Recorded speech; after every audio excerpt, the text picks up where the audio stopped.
mengajak kita untuk kita mengampuni. Jangan simpan dendam sakit hati. Kalau secara medis, Bapak Saudara, atau secara apa itu dikatakan bahwa kalau memang kita menyimpan kebencian, sakit hati, dendam, dikatakan memang itu sebetulnya juga bisa membuat kita sakit secara fisik katanya ya. Bisa juga membuat fisik kita sakit katanya, bisa juga membuat kita kanker itu katanya. Saya belum pernah selidiki juga benar atau enggak. Tapi Bapak Saudara, kita tidak bisa berbicara hal seperti itu. Tapi firman Tuhan juga udah jelas katakan kita harus mengampuni.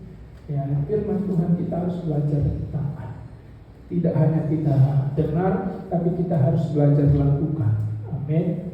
Maka saya berdoa supaya kita semua pada sore hari ini pulang dari tempat ini, semua sakit hati kita sudah dilepaskan, dibebaskan. Tidak ada lagi, amin. Tidak ada lagi kesalahan-kesalahan orang lain yang kita simpan rapat di hati kita. Tapi kita bisa memberikan pengampunan, sebab kita pun sudah Tuhan ampuni. Haleluya. Puji Tuhan, Bapak Ibu Saudara yang dikasihi Tuhan.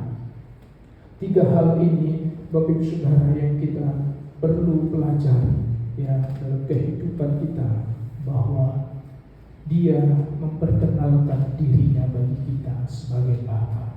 Kita ini anak-anaknya, dan bahwa Tuhan ajar kita hari ini secukupnya dalam hidup kita. Hari ini secukupnya, ya. Dan mari kita belajar mengampuni dalam hidup kita.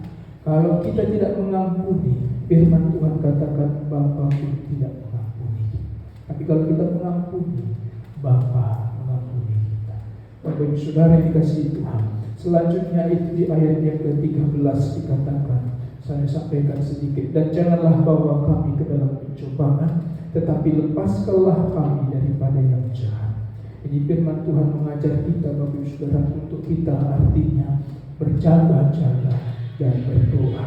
Yesus katakan berdoa dan berjaga-jagalah, karena roh memang menurun, tetapi daging lemah. Maka dikatakan janganlah bawa kami ke dalam pencobaan, tapi lepaskanlah kami dari yang jahat. Mari kita bersama-sama berjaga-jaga dalam kehidupan kita, Bapak Ibu Saudara, supaya kita jangan masuk ke dalam pencobaan. Firman Tuhan katakan bahwa memang Tuhan tidak mencobai siapapun, ya.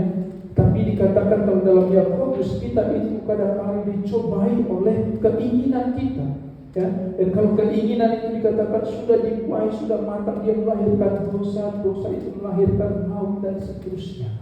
Bapak Ibu Saudara, maka mari kita bersama-sama juga dalam kehidupan kita terus berjaga-jaga, ya, dan berdoa supaya dikatakan memang roh kita ini menurun, tetapi daging kita ini kadang-kadang lemah. Ya, roh kita ini memang pengen selalu memuji Tuhan, pengen selalu menuruti firman Tuhan, tapi kadang-kadang daging kita lemah. Kadang-kadang daging kita tarik, janganlah, enak banget dia seperti tadi mengampuni. Mungkin roh kita pengen, Bapak Saudara, menurut firman Tuhan katakan ampuni kita, roh kita iya saya mau mengampuni, tapi daging kita kadang-kadang enak banget dia sudah sakiti sesuka hatinya, saya harus ampuni, daging kita menarik.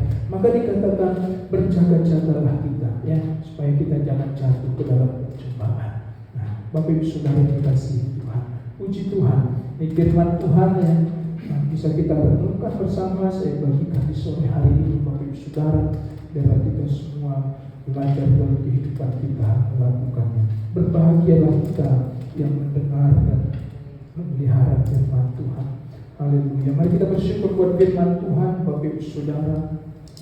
Sebelumnya kita berdoa, kita mengangkat satu pujian kepada Tuhan. Haleluya. Puji Tuhan. Kita naikkan satu pujian kepada Tuhan. Haleluya. Ya, haleluya. Mari kita naikkan, Bapak Ibu Saudara, pujian